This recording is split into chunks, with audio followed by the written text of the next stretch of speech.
రాష్ట్రంలో 250 క్యాంటీన్లు ఏర్పాటు చేశాం మంత్రి సీతక్క. సో రాష్ట్రంలో మనం చూసుకున్నట్లయితే రాష్ట్రంలో ఇప్పటి వరకు 250 ఇందిరమ్మ క్యాంటీన్లు ఏర్పాటు చేశామని తెలంగాణ మంత్రి సీతక్క తెలిపారు. క్యాంటీన్ల నిర్వహణ, పెట్టుబడి కోసం స్వయం సహాయక సంఘాల సభ్యులకు వడ్డీ లేని రుణాలు ఇస్తున్నట్లు కూడా చెప్పారు. శాసనసభలో సోమవారం ఆమె మాట్లాడారన్నమాట. స్వయం సహాయక సంఘాల సభ్యులకు 10 రోజుల పాటు హైదరాబాద్లో శిక్షణ ఇచ్చామన్నారు.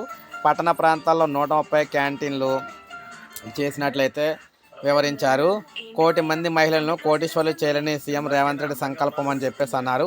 అందులో భాగంగా అవకాశం ఉన్న ప్రతి దాంట్లో కూడా మహిళలకు లోన్లు అయితే ఇప్పించి వారికి స్వయం ఉపాధి కల్పించి వారు డబ్బులు సంపాదించుకునే విధంగా అయితే తయారు చేస్తున్నామని చెప్పేసి చెప్పడం అయితే జరిగింది.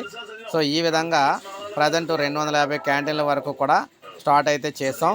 ఇంకా ముందు అయితే చేస్తాం. డ్వాక్రా మహిళలందరికీ కూడా ఈ విధంగా లోన్లు అయితే ఇప్పించి చేస్తామని చెప్పేసి అన్నారు. సో ఇది మనకు తాజా సమాచారం. లైక్ చేయండి, సబ్స్క్రైబ్ చేసుకోండి, మన ఛానల్ సబ్స్క్రైబ్ చేసుకోండి.